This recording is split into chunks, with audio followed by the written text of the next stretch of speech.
성경 봉독하겠습니다. 함께 일어나셔서 하나님의 말씀을 받으시기 바랍니다. 오늘 우리에게 주시는 말씀은 신약성경 마태복음 5장 1절부터 2절 7절의 말씀입니다. 마이크 좀 어디가 다른 데 켜져 있는 거예요? 마태복음 5장 1절부터 2절 7절의 말씀입니다. 찾으신 줄 알고 제가 봉독해 드립니다. 예수께서 무리를 보시고 산에 올라가 앉으시니 제자들이 나아온지라 입을 열어 가르쳐 이르시되 심령이 가난한 자는 7절입니다. 긍휼히 여기는 자는 복이 있나니 그들이 긍휼히 여김을 받을 것이며 이는 살아계신 하나님의 말씀입니다. 아멘. 자리에 앉으시기 바랍니다. 하나님은 우리를 예수 그리스도 안에서 행복한 사람으로 불러주셨습니다. 우리가 이 거룩한 주일 예배를 드리면서 계속해서 매주 함께 나누는 말씀입니다. 심령이 가난한 자의 복으로부터 해서 오늘 예수님께서 선언하시는 5번째 복 있는 삶에 대해서 여러분과 같이 말씀을 나누려고 합니다. 긍휼히 여기는 자는 복이 있다라고 하는 말씀입니다. 그리고 긍휼히 여기는 삶을 살아가는 자에게 또한 하나님께서는 약속을 하시기를 우리 하나님께서 그를 긍휼히 여겨 주시겠다라고 약속을 하고 있습니다. 오늘 우리에게 주시는 긍휼히 여기는 자의 복에 대한 말씀을 여러분들이 함께 나누는 가운데 행복이 예수님 안에 있다고 하는 사실, 그리고 그 행복이 우리 곁에 또 내 안에 있다고 하는 사실을 발견하면서 우리 하나님께 감사하며 영광을 올려드리는 귀한 시간이 될 수 있기를 바랍니다. 우리 옆에 있는 분들에게 행복하십니까? 물어보십시오.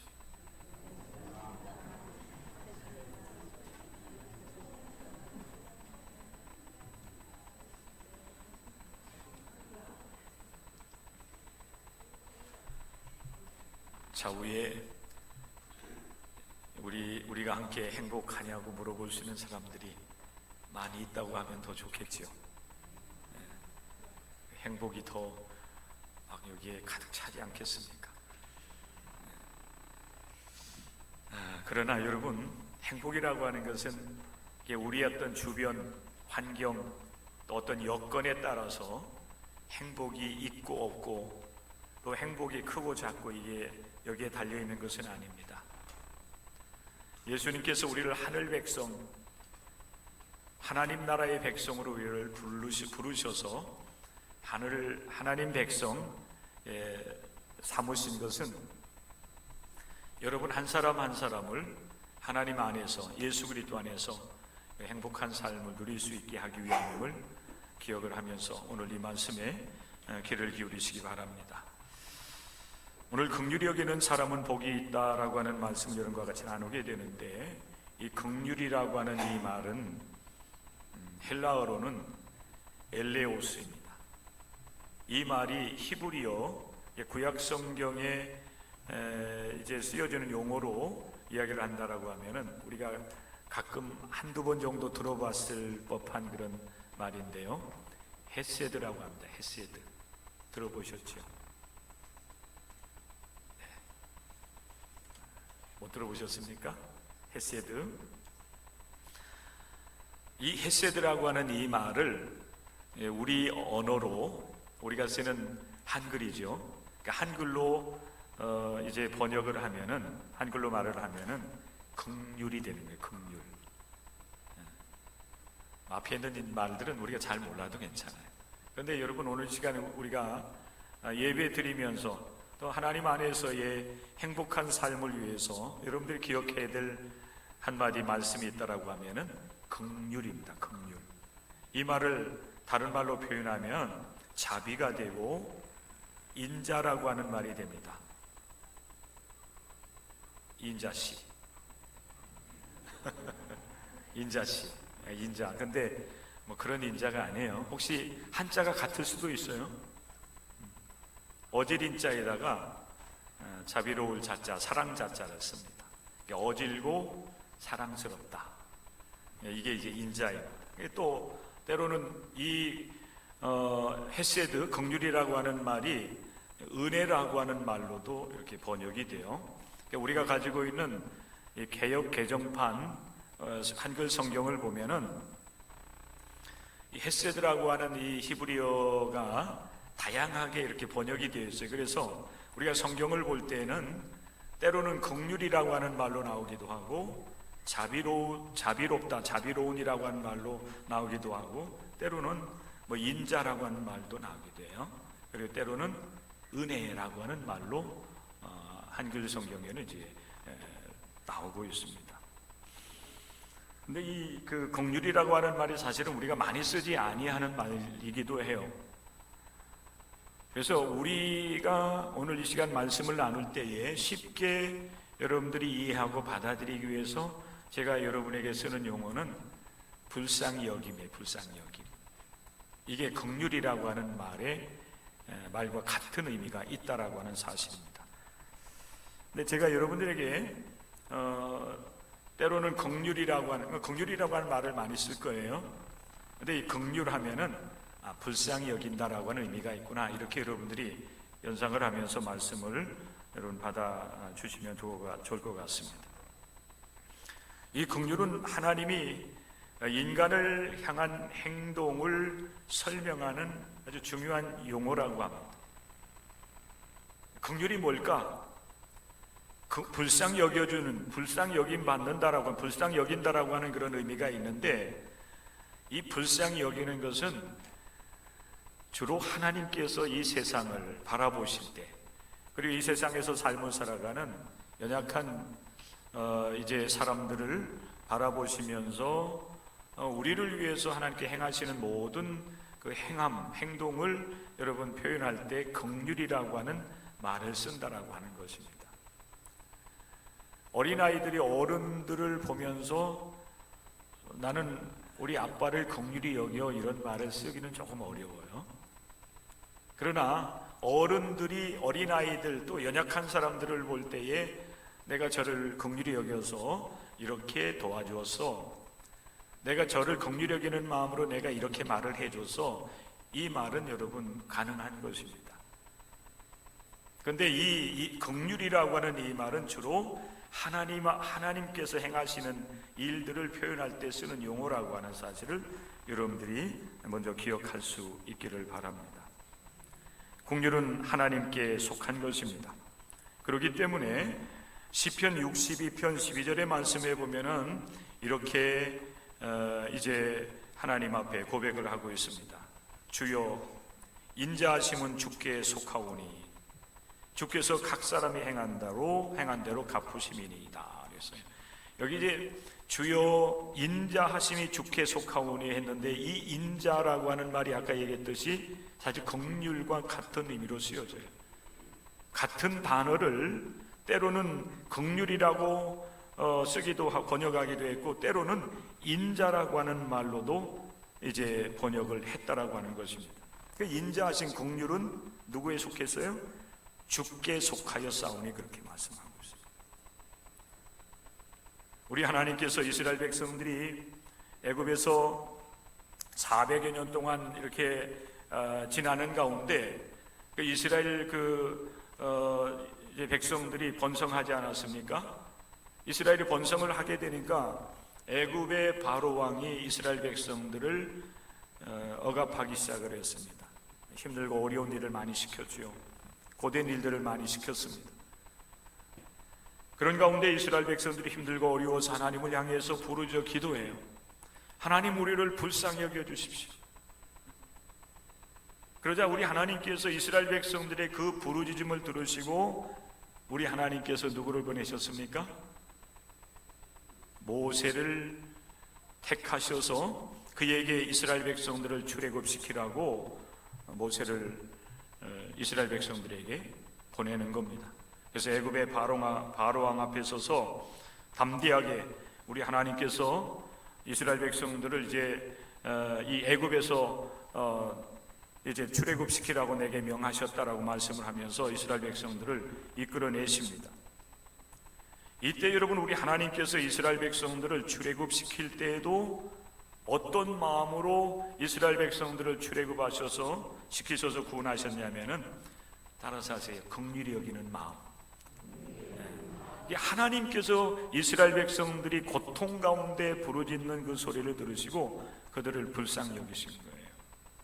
그래서 긍휼히 여기는 마음으로 이스라엘 백성들을 구원하시기 위해서 모세를 보내셨고 그들을 구원해 내셨다고 하는 사실인 것입니다. 그래서 출애굽기 15장 13절 말씀, 모세가 이스라엘 백성들을 이제 출애굽시키고 그리고 홍해를 건너게 하신 이후에 모세의 노래를 통해서 이렇게 고백을 하고 있어요. 주의 인자하심으로 주께서 구속하신 백성을 인도하시되 그랬어요. 여기 인자하심으로, 이게 긍휼하심이에요. 고통 가운데 있는 이스라엘 백성들을 불쌍히 여기셔서 긍휼의 마음, 불쌍히 여기는 마음을 품으시고 이스라엘 백성들을 구원해 내셨다라고 하는, 모세가 하나님을 그렇게 고백하고 있습니다. 욥기 37장의 말씀을 보면은 하나님께서 비를 내리게 하시는 것도 하나님의 긍휼의 마음이 작용했기 때문에, 하나님께서 이 땅과 그 백성들을 긍휼히 여기셔서 하늘에서 구름을 내시고 또 그리고 비도 내리게 하신다라고 성경은 우리에게 말씀을 하고 있습니다. 하나님은 이렇게 우리를 긍휼히 여기면서 긍휼의 마음으로 여러분들을 대하신다고 하는 사실을 기억하시기를 바랍니다.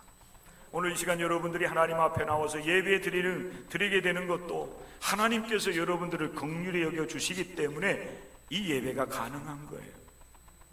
그렇지 않겠습니까?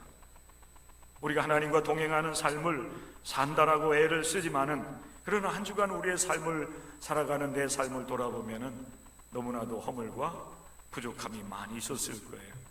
하나님을 때로는 잊기도 하고 또 하나님께서 기뻐하시는 일을 이루어드리는 일에 우리는 실패한 그런 삶을 살아오기도 했습니다.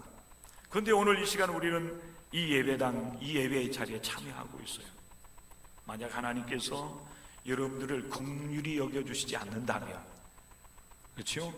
여러분들이 생각하고 말하고 행한 대로 저 앞에서, 예배당 앞에서 여러분들을 판단하시고 행한 대로 하나님께서 다 갚으신다라고 하면 여러분 이 자리에 들어올 수 있는 사람이 누가 있겠습니까? 그렇지 않아요. 그런데 우리 하나님께서 그래도 하나님의 뜻 안에서 하나님과 동행하기 위해서 애를 쓴 여러분들을 인정하시고 긍휼의 마음으로 여러분들을 통과시켜 주신 거예요. 고마울 줄 알아야 돼. 나는 오늘 주일날인데 오늘 주일 예배를 내가 잊지 아니하고 이 예배당에 나와서 내가 오늘 예배당에 참석한 거 목사님 저 기특하지 않습니까? 이렇게 얘기하면 안 돼요. 우리 하나님 앞에, 하나님 저를 긍휼히 여겨주셔서 이 예배에 참여할 수 있게 하시고 하나님의 이름을 부르고 찬송하고 기도할 수 있는 은혜 주심을 하나님 감사합니다. 이 예배 드릴 수 있는 은혜 주심을 감사합니다. 이렇게 여러분 고백하면서 여러분 하나님 앞에 예배하는 여러분들이 될 수 있어야 됩니다. 우리 하나님은 여러분들을 긍휼히 여겨주셨어요. 그래서 여러분들을 부르셔서 예수 그리스도 안에서 긍휼을 얻어 하나님 백성 삼아주셨고 죄와 허물에서 사함을 얻고 구원받은 하나님의 백성들이 되게 하신 것입니다. 그런데 우리 하나님께서는 우리에게 긍휼을 베풀어 주실 뿐만 아니라 이제 긍휼함을 얻어서 하나님 백성 된 여러분들을 향하여서 말씀을 하시기를, 너희들도 이제는 긍휼히 여기는 삶을 살아가야 된다 말씀하고 있는 것입니다. 미가 6장 8절의 말씀에 보면은 네가 선지자를 통해서 하나님께서 원하시는 것이 무엇인지를 우리에게 밝히 보여주고 있어요. 사람아 주께서 선한 것이 무엇임을 내게 보이셨나니 여호와께서 내게 구하시는 것은 오직 정의를 행하며, 그리고 두 번째 인자를 사랑하며, 세 번째 겸손하게 내 하나님과 함께 하는 것이 아니겠느냐, 이렇게 말씀하십니다. 하나님께서 선하게 여기시는 거, 우리에게 요구하는 것이 세 가지가 있는데, 그 중에 하나가 여러분 인자를 사랑하며 긍휼히 여기는 삶을 살아가라. 우리 이인자 집사님 사랑하라는 그것도 맞는 얘기긴 해요, 그죠? 우리가 서로 이렇게 여러분 이 신앙 공동체 안에서 신앙의 길을 걸어가기 때문에 이인자 집사님도 사랑하고, 오늘 이 자리에 함께하지 못했지만은 김인자 집사님도 사랑하고, 인자라고 하는 말이 이름이 참 좋네요, 그죠? 근데 여러분, 어떤 특정한 사람을 사랑하라고 하는 것이 아니라 주님께서 우리를 긍휼히 여기셨던 것처럼 이제 그 긍휼을 힘입어서 우리들도 서로 긍휼히 여기는, 불쌍히 여기면서 서로 위하면서 삶을 살아가라고, 우리 하나님께서 그것을 원하신다라고 말씀을 하고 있는 것입니다. 긍휼히 여기는 자는 복이 있음을 여러분 마음속에 오늘 이 시간 깊이 간직하는 복된 시간이 될 수 있기를 바랍니다. 그럼 우리가 어떻게 하면은 여러분 우리의 이웃들을 긍휼히 여기는 삶을 통해서 그들도 행복하고 나도 행복한 삶을 살아갈 수 있을까요? 사실 여러분, 이 주님의 말씀은 여러분을 위한 것입니다. 여러분이 주 안에서 복을 받고 여러분이 주 안에서 행복한 삶을 누리게 하기 위해서 이 행복 선언을 여러분들에게 하고 계시는 거예요. 긍휼히 여기는 사람은 행복합니다. 행복하여라 긍휼히 여기는 사람이요. 이 긍휼을 여러분들이 행하는 사람이 되기 위해서는 먼저 여러분들이 하나님의 긍휼을 경험하셔야 돼요. 따라서 하시기 바래요. 하나님의 긍휼하심을 경험하기를 원합니다. 하나님의 긍휼히 여기심, 하나님께서 여러분들을 긍휼히 여기시는 그 긍휼함을 여러분들이 경험할 때에 나도 하나님의 긍휼을 힘입어서 누군가를 불쌍히 여길 수 있는 사람들이 될 수가 있어요. 오늘이 여러분 사순절 마지막 주일입니다. 오늘 이제 사순절 이 종료주일, 고난주일을 보낸 이후에 월요일부터 토요일이 한 주간은 우리 주님 예수 그리스도께서 순환을 받으신 주간이에요. 우리의 구원을 이루어 주시기 위해서 우리 예수님께서 피조물인 인간들에 의해, 사람들에 의해서 모진 희롱과 그리고 여러분 침뱉음과 책직죄를 당하시고 우리의 죄값을 대속하시기 위해서 고난의 십자가를 지시고 못 박히시고 그리고 창에 찔리셔서 우리를 위해서 죽임을 당하시는 고난 주간을 우리가 맞습니다. 여러분, 이 주간은 우리가 하나님이 우리 사람들 인생들, 특별히 죄인들을 하나님께서 어떻게 사랑하셨는지, 어떻게 우리를 긍휼히 여겨주셨는지,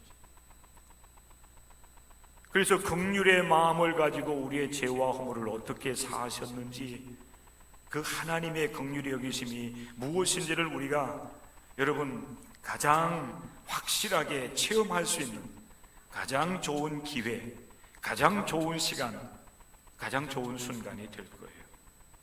물론 여러분, 우리는 그 하나님의 긍휼하심을 힘입어서 죄의 사함을 얻고 하나님 앞에서 우리는 의롭다함을 얻은 행복한 자로 우리가 세움을 받지만은, 그러나 우리 하나님께서는 우리를 행복하게 하시기 위해서 여러분을 긍휼히 여기시고 여러분에게 참된 생명, 거듭난 삶을 허락하시기 위해서 우리 하나님의 아들 예수 그리스도께서는 모진 희롱과 수모와 고난과 십자가에서 못 박혀 죽임을 당하셨다고 하는 사실을 우리는 기억할 수 있어야 됩니다.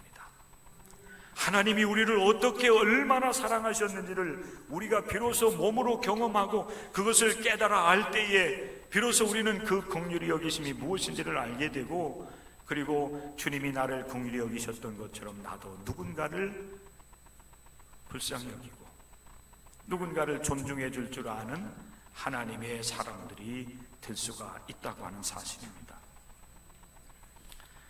마태복음 18장의 말씀에 보면 우리 예수님께서 하늘나라 천국에 대해서 말씀을 하고 계세요.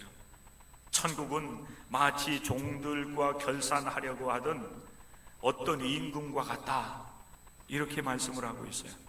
한번 여러분 잘 들어보십시오. 우리 하나님께서 우리에게 얼마나 큰 공유를 베풀어 주셨는가. 임금이 종들을 한 사람 한 사람씩 불러내어서 그 종들과 결산을 합니다. 제일 먼저 여러분 부름받은 사람이 누구입니까? 10,000달란트 빚진 자였어요. 여러분 10,000달란트가 얼마만큼의 가치가 있는지 여러분 아십니까? 대충 여러분 한번 생각을 해보십시오. 10,000달란트, 우리 돈으로 환산한다면 얼마 정도 될까요? 아마 여러분들이 부를 수 있는 만큼 크다고 생각하는 숫자 한번 여러분 생각해 보십시오. 1,000억, 1,000조, 1,000억조. 엄청난데요? 와, 너무 간 것 같기도 하고. 조라고 하는 말 여러분 잘 못 들어보셨죠?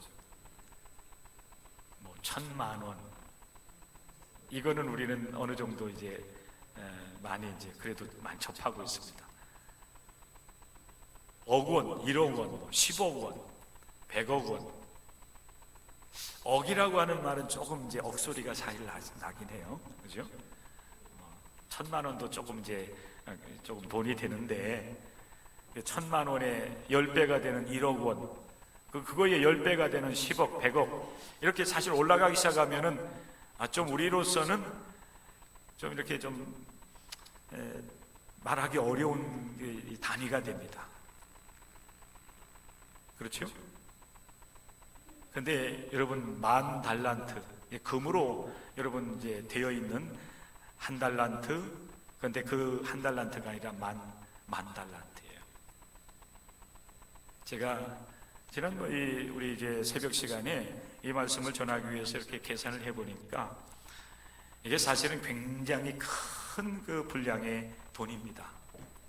우리가 사실 만져보기 힘든 그런, 일생을 우리가 기를 쓰고 벌고 벌어서 모아놔도 사실 여러분 뭐 몇 억 이렇게 소유하기 힘들잖아요.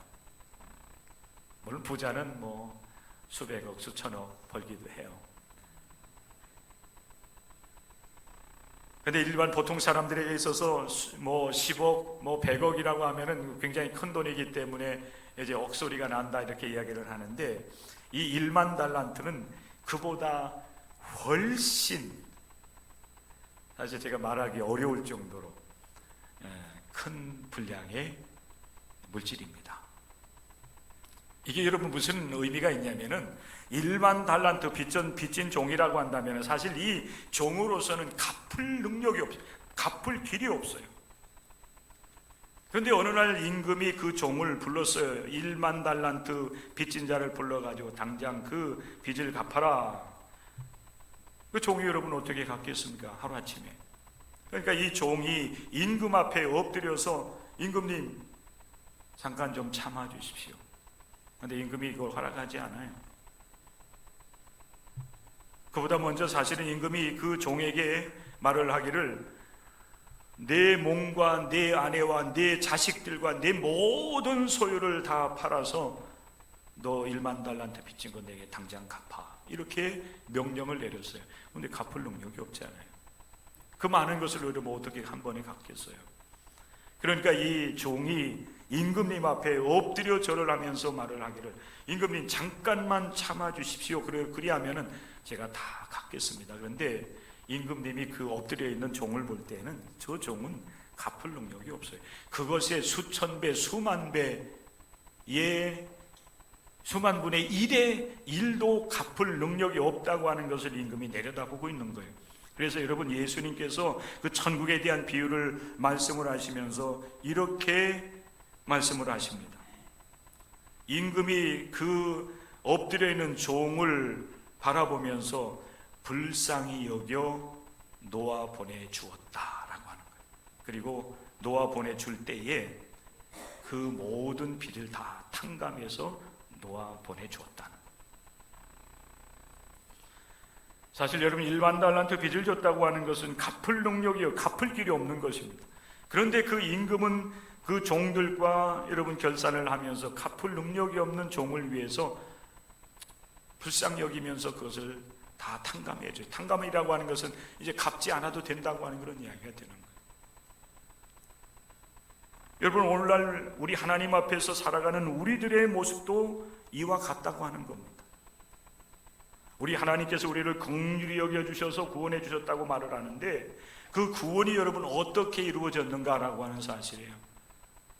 우리가 하나님 앞에 지은 죄와 허물은 사실 하나님 앞에 용서함 받을 길이 없어요. 하나님 앞에 설 때에 죄값으로 영원한 지옥 형벌을 면할 길이 없는 사람들입니다. 그런데 우리 하나님께서 여러분 이 고난의 십자가를 통해서 우리를 구원하셨는데, 마치 여러분 1만 달란트 빚진 자가 그 임금으로부터 탕감을 받는 것과 같은 그런 긍휼히 여기심이 여러분 우리에게 주어졌다고 하는 거예요. 우리 하나님께서는 예수 그리스도를 통해서 이 구원의 은총을 허락해 주시기 위해서 고난의 십자가를 지시는 그 길을 걸어가시는 것입니다. 사랑하는 성도 여러분, 이 고난주간을 보내는 가운데 특별히 예수 그리스도의 순환과 십자가에 못 박혀 고난당하시고 죽임당하심을 여러분 기억을 하면서, 주님께서 그 모진 수모와 그 모진 순환과 십자가의 죽음이라고 한 대가를 치르시고 여러분을 값없이 의롭다고 하나님의 백성으로 삼아주신 그 은혜를 경험하는 복된 한 주간이 될 수 있기를 바랍니다. 오늘 이 시간 여러분, 우리 주님께서 예루살렘으로 입성하는 주일이잖아요. 나귀 새끼를 타고서 예루살렘으로 여러분 성으로 들어가실 때에 수많은 그 사람들이 종려나무 가지를 여러분 흔들면서 예수님을 환영하면서 외쳤던 그 외침이 있었어요. 아까 여러분 우리 찬양할 때 마지막 곡에 호산나 다윗의 자손 우리를 구원해 주십시오 라고 여러분 찬양드리지 않았습니까? 여러분, 이 호산나라고 하는 것이 바로 여러분 이런 외침인 것입니다. 하나님, 나는 하나님 앞에 설 수 없는 그런 죄인입니다. 하나님, 나는 연약한 존재입니다. 하나님, 나는 하나님 앞에 불의한 존재입니다. 하나님 앞에 설 수 없지만은, 그러나 우리 주님 예수 그리스도께서 우리를 위해서 대속의 고난과 대속의 죽음을 당하셨으니 주님을 믿는 믿음으로 제가 주님 앞에 섰으니 하나님 나를 구원해 주십시오. 이것이 오늘 예배 드리는 여러분들의 외침이 되어야 될 줄로 믿습니다. 주님께서 여러분을 위해서 말할 수 없는 그런 놀라운 은혜를 베풀어 주셨고 큰 긍휼을 베풀어 주셨기 때문에 우리는 예수 그리스도께서 이루신 구원 사역을 믿음으로 말미암아 의롭다함을 얻고 하나님의 긍휼히 여기심을 받은 하나님의 사람들이 된 것입니다. 제가 말의 능력이 부족하기 때문에 여러분들에게 이 하나님의 긍휼하심을 더 온전하게 깊이 여러분 체험할 수 있도록 여러분 전하지 못하는 것이 안타까움일 뿐이에요. 그러나 바라는 것은 성령 하나님께서 여러분의 마음을 주장하여 주셔서 오늘 이 말씀이 여러분에게 주시는 하나님의 큰 은혜인 줄로 믿고 받아들이면서 그 긍휼하심을 힘입어서 여러분들도 누군가를 긍휼히 여기는, 불쌍히 여길 줄 아는 믿음과 그 마음을 가지고 삶을 살아가는 하나님의 사람들로 변화되는 은혜를 누리시기를 바랍니다. 신약학 교수인 조경철 박사님은 인간의 긍휼을 어떻게 설명했냐면 이렇게 설명을 했어요. 긍휼은 하나님으로부터 받은 긍휼에 대한 응답입니다 그랬어요. 이 말이 여러분 얼핏 들으면 잘 이해가 되지 않을지 모르겠지만은, 여러분 우리가 어떻게 하면은 내가 누군가를 긍휼히 여기는 그런 삶을 살아갈 수 있을 것인가, 그것에 대한 답이 여기에 나와 있어요. 우리가 누군가를 긍휼히 여길 수 있으려면 먼저 하나님으로부터 긍휼히 여김을 받아야 되고, 그 긍휼히 여김을 받은 사람은 하나님의 그 은혜에 보답하는 마음으로, 감사하는 마음으로 하나님의 긍휼하심을 힘입어서 누군가를 긍휼히 여기는 삶을 살아가야 된다. 그게 여러분 기독교인의 삶이라는 것입니다. 쉽게 얘기하면 이래요. 우리가 1만 달란트, 여러분 모든 죄와 허물에서 여러분 탕감받은 그런 하나님의 사람들이잖아요. 용서받을 길이 없었던 우리가 용서받은 사람들이잖아요. 그렇다고 한다면 그 용서받은 은혜를 힘입어서 여러분들도 누군가를 용서할 줄 아는 사람들이 되어야 된다. 여러분, 우리 주변에 연약한 사람들을 보면은 우리 마음속에서 긍휼히 여기는 마음이 조금 이렇게 일어나요. 불쌍히 여기는 마음이 생겨요. 아픈 사람 보면 여러분 같이 공감을 하잖아요. 혀를 우리가 차기도 하고, 내가 도울 수 있다고 하면 저 사람을 좀 돕고 싶다라고 하는 그런 마음이 우리 속에서 조금 올라오잖아요. 그래도 여러분 우리가 양심이 있기 때문에 이런 거예요. 나보다 좀 부족한 사람을 봐도 여러분 그런 불쌍히 여기는 마음이 우리의 마음속에 이렇게 올라오는 것을 우리는 경험을 하게 됩니다. 그런데 때때로 여러분 우리는 어떤 경험을 하게 되냐면은 그 사람이 단지 연약하고 부족한 것이 아니라 내게 잘못하고 내게 허물이 있는 그런 사람을 우리가 보게 되면은 불쌍히 여기는 마음보다는 그의 잘못을 지적하고 책망하고 또 그를 정죄하려고 하는 그런 마음이 우리 속에서 올라오는 것을 우리는 경험을 해요. 여러분, 그러할 때에 우리는 오늘 우리 주님께서 주시는 이 말씀을 여러분들이 기억할 수 있어야 됩니다. 이건 저나 여러분의 마찬가지예요. 우리 마음속에서 누군가의 잘못이 보여지고 누군가의 허물이 보여질 때에 우리는 쉽게 판단하고 책망하고 지적하고 정죄하려고 하는 그런 마음을 갖게 되지만은, 그러나 그러할 때에 우리는 오늘 우리에게 주신 마음, 우리 주님께서 나를 긍휼히 여겨 주셨는데, 나의 모든 죄와 허물을 사해 주셨고 1만 달란트라는 큰 빚을 탕감해 주셨는데 하는 이 말씀을 여러분들이 떠올릴 수 있어야 됩니다. 하나님께서 여러분들에게 그런 은혜를 주시기를 주님의 이름으로 간절히 축원합니다. 그럴 때 여러분들이 이 말을 할 수 있어야 돼요. 혼잣말로. 내가 긍휼히 여겨야지. 이 말은 여러분들이 아멘 하셔야 돼요. 따라서 하십시오. 내가 긍휼히 여겨야지. 내가 긍휼히 여겨야 되지. 하나님, 내 모든 죄와 허물을, 내 모든 허물을, 내 모든 불의를 다 용서해 주시고 하나님 자녀 삼아 주셨는데 내가 긍휼히 여겨 줘야지. 하나님, 내게 긍휼히 여기는 마음을 주십시오. 이런 여러분 기도를 하면서 우리 하나님 앞에서 긍휼을 실천해 나가는 하나님의 사람들이 되시기를 주님의 이름으로 간절히 부탁을 드립니다. 누가복음 10장의 말씀에 보면 예수님께서 한 말씀을 하고 계세요.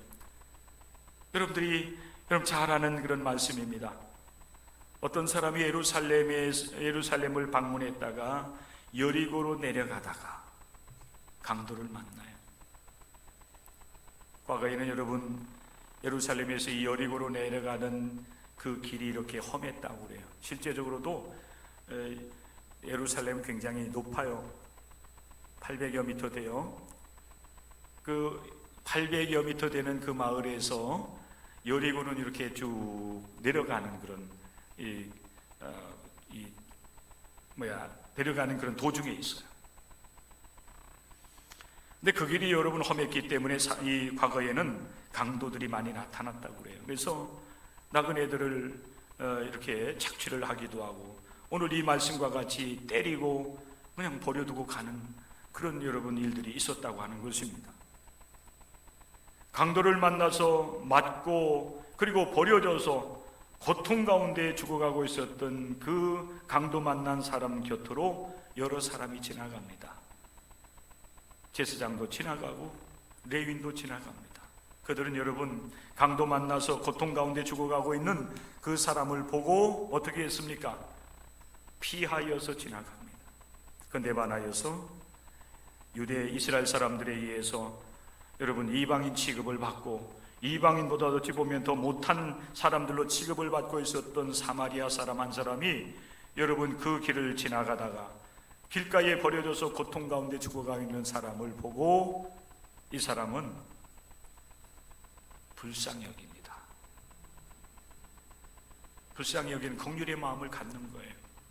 그런데 여러분 이 긍휼히 여긴다라고 하는 것은 안 됐다라고 불쌍히 여기는 마음을 갖는 것으로 다 되는 게 아니에요. 정말 긍휼히 여기는 것은 어떤 것인가 하면은 불쌍히 여기는 마음으로 실제적으로 그를 불쌍히 여기는 것입니다. 그래서 오늘 여러분 이 누가복음 그 10장의 말씀에 보면은 선한 사마리아인은 그를 불쌍히 여겨 그에게 가까이 다가갑니다. 그리고 고통 가운데 빠져 있는 강도 만난 사람을 그가 가지고 있는 이제 모든 것을 가지고 그를 치료해 줘요. 그를 치료해 줄 뿐만 아니라 그곳에 내버려 두지 아니하시고 오히려 자기가 타고 이제 가던 그 짐승 위에 그 강도 만난 사람을 태우고 주막으로 데리고 가서 밤새 또한 그를 돌봐주는 일들을 감당해 나갑니다. 여러분 이게 실제적으로 긍휼히 여기는 것입니다. 우리는 연약한 사람을 볼 때, 고통당하는 사람을 볼 때, 나보다 못한 사람을 볼 때에 무시하고 판단하고 정죄하는 일들을 하기 쉽지만은, 그러나 정말 하나님 나라에서 하늘 백성으로 여러분들이 행복한 삶을 누리기를 원한다면, 그리고 우리가 살아가는 이 땅 위에 하나님의 나라가 이루어지기를 원한다면 우리들의 마음속에도 하나님의 마음, 긍휼히 여기는 마음, 이 마음을 여러분들이 품을 수 있어야 되고, 이 마음으로 우리 모든 이웃들과 함께 더불어 살아갈 수 있는 하나님의 사람들이 되어야만 됩니다. 그렇게 할 때 우리 하나님께서 또한 우리를 긍휼히 여겨주시겠다고 약속하고 있는 것입니다. 먼저 긍휼을 베풀어 주시고 긍휼히 여기는 삶을 살아갈 때에, 마지막 때에 또한 하나님께서 그를 긍휼히 여기셔서 그에게 영원한 하나님 나라를 허락해 주시겠다고 하는 약속의 말씀이 되는 것입니다. 한 주간 동안 우리 하나님께서 여러분을 긍휼히 여겨주시기 위해서 걸어가신 그 길들을 여러분들이 함께 걸어가면서 주님의 그 긍휼히 여기심을 경험하며 일생 동안 그 은혜 속에서 여러분에게 주어진 삶을 살아가되, 연약한 자, 보잘것없는 사람들, 또 나보다 때로는 이제 훌륭하고 더 건강한 사람들이라 할지라도 그럼에도 불구하고 그를 향한 시기하는 마음이 아닌 긍휼히 여기는 마음을 가지고 모든 사람을 대하면서 여러분 주변이 행복하고 또 그렇게 섬겨나가는 가운데 여러분들도 주님 안에서 행복한 삶을 누리는 그런 복된 성도의 삶이 여러분 가운데서 온전하게 이루어지기를 주의 이름으로 간절히 축복합니다. 아버지 하나님 감사드립니다. 오늘 긍휼히 여기는 자는 행복한 사람이라고 말씀하여 주시는 귀한 말씀 앞에 우리를 세워주시고 이 말씀으로 우리를 권면하여 주심을 감사드립니다. 하나님 나라가 이런 자의 것이라고 말씀하여 주셨는데, 오늘 한 주간 동안, 이번 한 주간 동안 우리가 보내면서 특별히 하나님의 긍휼히 여기심을 깊이 경험하게 하시고 그 은혜로 또한 우리를 또 살게 하시고, 이제는 구원받고 긍휼히 여김을 받은 자로서 우리의 이웃들을 긍휼히 여기면서 이 땅 위에 정말 하나님의 뜻을 이루어 나가는, 하나님의 나라를 이루어 나가는 하나님의 거룩한 백성들 되어질 수 있도록 은혜를 내리어 주시옵소서. 예수님의 이름 받들어 기도드리옵나이다. 아멘.